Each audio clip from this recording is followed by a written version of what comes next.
What are we on? What I'm here to talk about today is Making for the Mind, which is about. Hey, thanks, Simone. Sorry, I've just realised that you can hear me. Brilliant. Making for the Mind, which is basically a little bit about mental health and a little bit about making stuff during lockdown and how it's essentially kept me close enough to sane. So that's what I want to talk about. Also, hello, Michelle. Awesome. People are watching. I probably ought to start with a little bit about me. So, um, as as per usual, I have made a slide where my little talking bit covers up. It's in the opposite way. It covers up part of the slide, but I'm sure we'll be fine. I do education stuff. I lecture at a couple of universities here in Sheffield. I teach weird crossover stuff like interactive design and how to engage the public by combining graphic design with technology. That's one of my day jobs. The other day job is very much technology and education as well, but more from the production and creation side. In addition to that, I've done various things like writing for magazines. I guest on podcasts and I do stuff like this. And before all the changes, I used to go around and give talks and do workshops, which obviously there's a lot less travel involved now. It'd be interesting to see how that pans out. But I'm also homeschooling a small child. So it's a busy time, but we'll keep going. So back in the depths of time, a bit quiet sound-wise, I'm sorry. I've turned up the thing as much as I can. If I move that nearer my face, that's probably the best I can do. So crank up the volume as much as you can. Sorry. Back in the depths of time, I travelled to make affairs in New York. I travelled to San Francisco. I gave talks about silly wearables, and they were, not sensible things like health trackers or artistic motion capture. It was just daft things, and some might say pointless things. It was mostly about my nails. But in the 18th century, people used to build follies just because they could. Follies were big, ornate buildings that had no real purpose. It's better. Good. I'll just sit here holding this the whole time. I told you it was hastily put together. Where was I? Anyway, but yes. So now more than ever, we're in need of making things just because we can. So I am a world-class warrior. I'm clinically a warrior. But according to a study by the Mental Health Foundation here in the UK, about 62% of people are now worrying, like clinically worrying. So it would be interesting to see how people come out of this thinking about where they've got to. So I was suggested some titles for the talk today. Totally trash, because I'm using a lot of rubbish. Been there, done that. That doesn't work so well for Americans because it's more like trash can there, done that, and that doesn't quite work. And Seeking Life's Repurpose, which I really liked, which was from Ali, one of the junior Mythbusters. So, moving on. I've long used crafting as a way of venting my feelings. So sometimes it's good things, like in this one, there's all the positive things, all the lovely stuff. And sometimes I use it for venting the bad stuff as well. I also knit. I solder things, I cut up bits of paper and I stick them onto other bits of paper, as you can see from that one. I have bookshelves, literally shelves full of the products of my craft-based venting, and if you look behind me, you'll see all of the things from my craft-based collections. For me, it's a kind of therapy, making things. Sometimes it's also about memes as well, but mostly it's therapy. You can tell I was teaching at the time, because it's like rude children, chair waving, management. Those are the things I was cross about that day. But I dumped it all onto a piece of paper, slammed it into a book, and that was it. The book can deal with it now. So the origins of crafting as formal therapy started around when soldiers were returning from the First World War.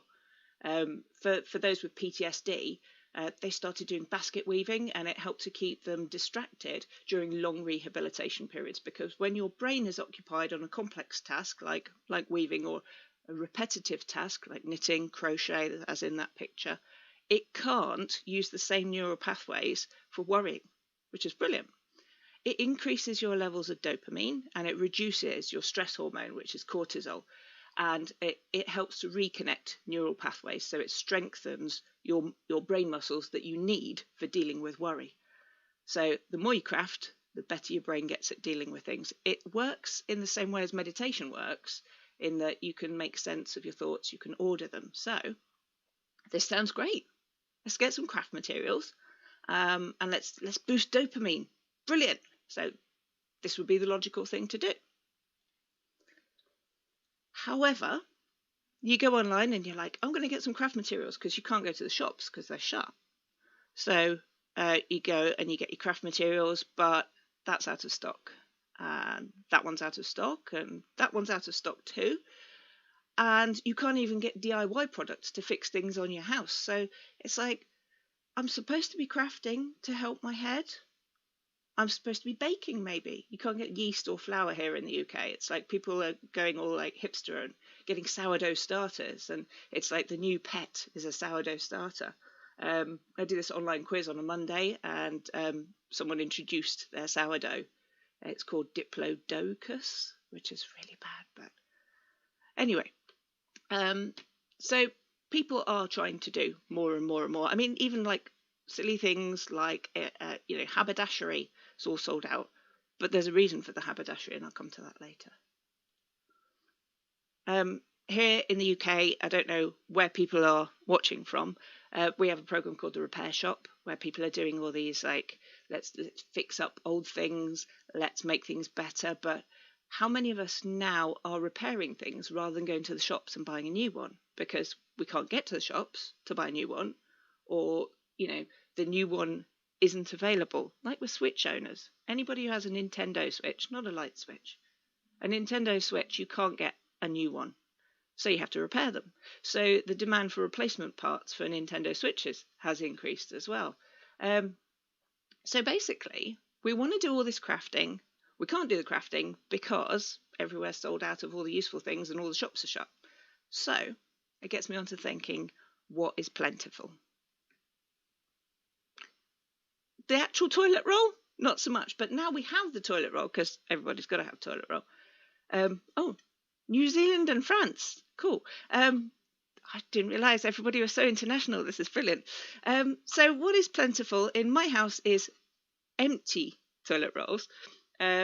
So we have a couple of empty toilet rolls, and the empty toilet rolls are quite useful. So there's things you can make out of that. The other thing I've got tons of is A4 paper, because I used to be a teacher, so I've got paper everywhere, because I think on paper, everything goes on paper, paper goes in the printer, I've got paper.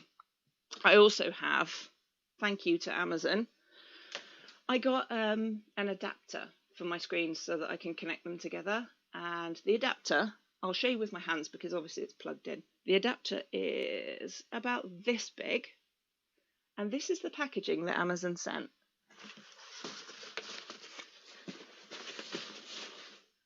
I don't know whether they'd run out of other boxes or whether they deliberately did something like that, but this was fun. Sorry, I'm just about to lose my microphone, so I'm going to put the box down and put that back in.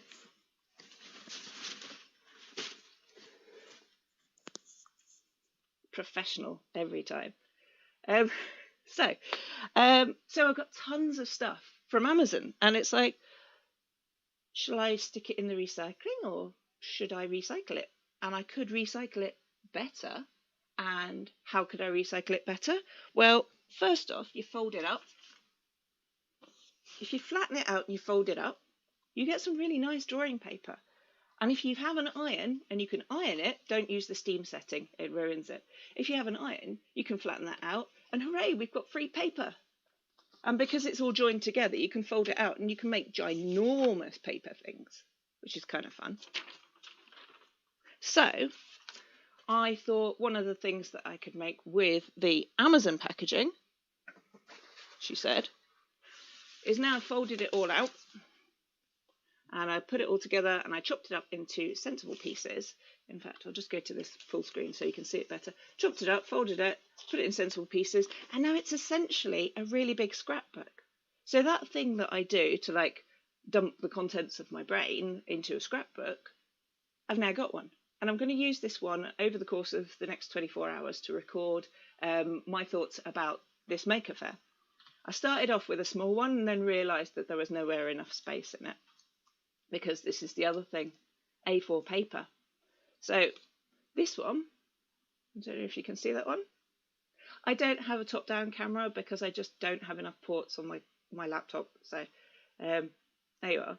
This Virtually Maker Faire one, I made that yesterday, but the robot on it is part of a cereal box. So got a cereal box, drew a robot, cut it out, stuck it on, and there we are. Now we have a sort of 3D-ish robot. Same with the title there. That's just a bit of cereal box and coloured pens. So make use of what you've got. I started making loads of these little books. Again, that's Amazon packaging on the outside and just A4 paper on the inside. Make one of these books is really, really easy. You get a piece of A4 paper. If you're American and you have letter paper, I'm sure this will also work. It'll just be slightly different size. So, piece of A4 paper, and you fold it in half, and then you fold it in half again, and then you fold it in half again. And then you open it up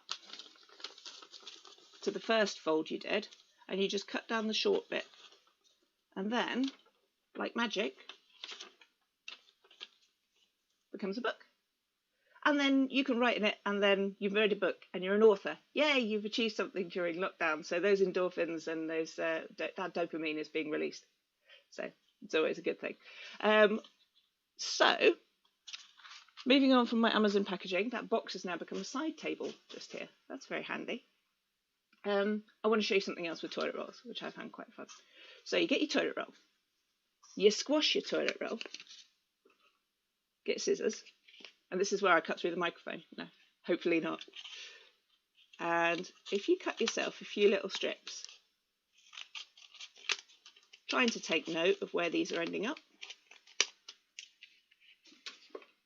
Okay, 3 little strips. If you hook one inside the other one,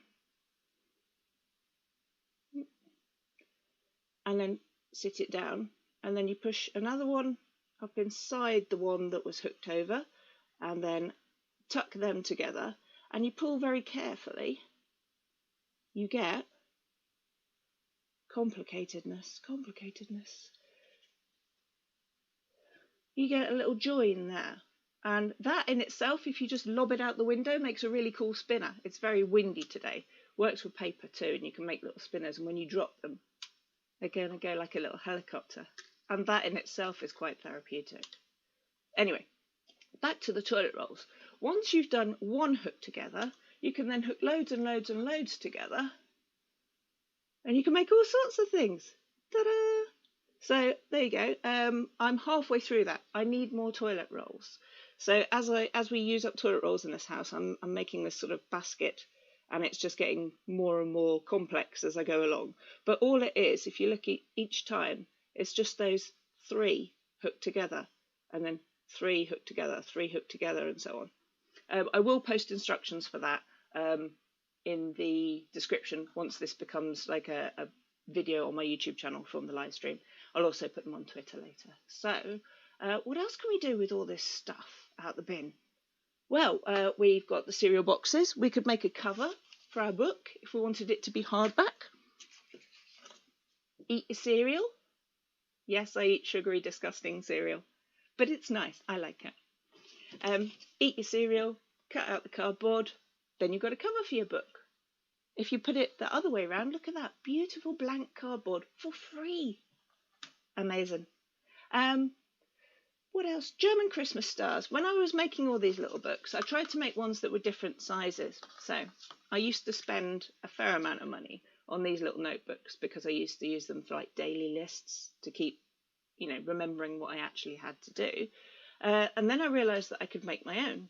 And so there's one there. That's the box of my perfume. And then inside, A4 paper.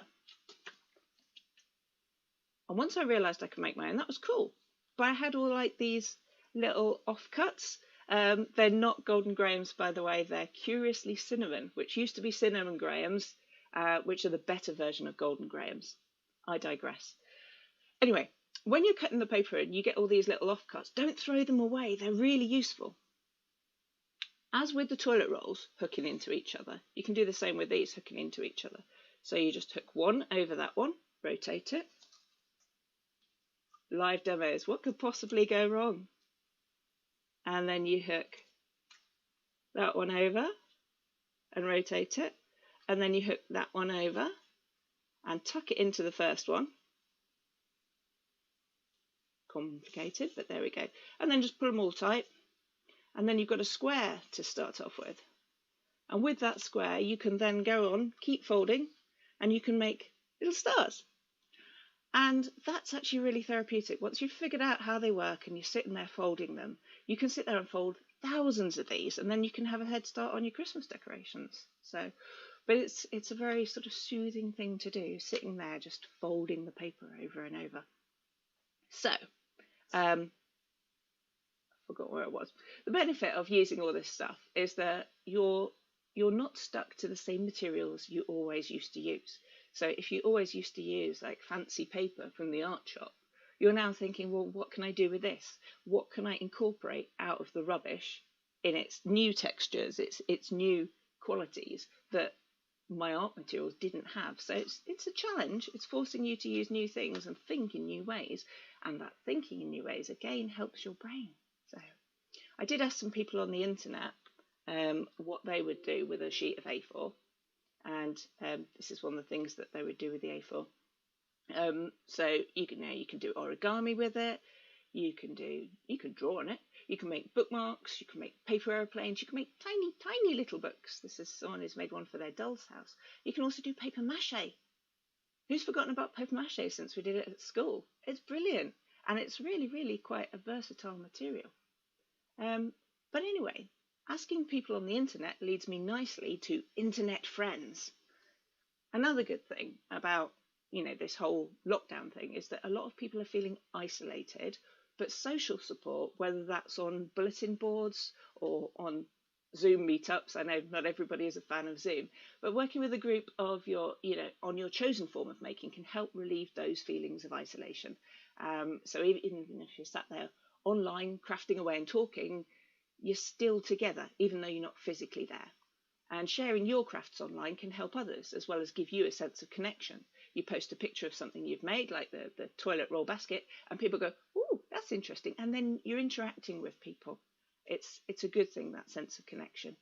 If you wanted to get started and you're not sure where to get started, search the hashtag and a thing that you're interested in crafting, and you'll find all sorts of people interested in that sort of thing. And you can comment on something that they've made and say, "That's nice, be nice." Don't comment on something and go, "I could do better than that," because that's not what this is about. Start yourself a Pinterest board or something like that. It's free, and you're starting to get your ideas together about what you might want to make. Even if you're not making anything, you're doing creative research. And ask questions. Find somebody who's an expert and ask people. There's a cool hashtag on Twitter called Makers Help. And if you're stuck on something and you don't know where to get started, you just ask your question and then put hashtag Makers Help, and a load of makers will jump in with their sort of solutions and suggestions. I'm aware of the time and we're getting close to it. So my problem is that I wanted to do sewing, but the sewing machines are all sold out.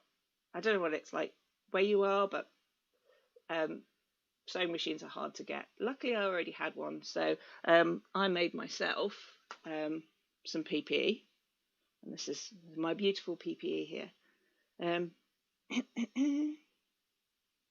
It's not for my eyes. There we go. So I made myself this, and I didn't practice putting it on with a microphone, so I knew that I wasn't going to have the capability to make lots of them because I couldn't get any fabric, couldn't get any elastic. All I had was what was in the house. So what I did was I made a pattern and I shared the pattern, and that was my way of contributing. But feeling like you're doing your bit, you can make masks, you could do 3D printing, you can make scrubs, sew scrubs, you can make visors with your laser cutter, but you shouldn't feel guilty if you can't. You shouldn't feel guilty because everybody else is doing their bit and you're not seen to be doing your bit, because everybody copes in different ways. And sometimes it's just keeping your own head above water. And by doing that, you're doing your bit by reducing the load on others. So when you're not ill, you're actually helping other people because they don't have to look after you so much. And As my mum says, you can't pour from an empty bucket. This is why I said you should be a bucket. You should make sure that yours is full. So keep your brain topped up, look after yourself, do your crafting with whatever materials you have to hand, and keep your bucket full so you can pour things out for others and you can help others that way. Going back to sort of, what I said originally, yes, mums do rule. Going back to what I said originally, hi mum.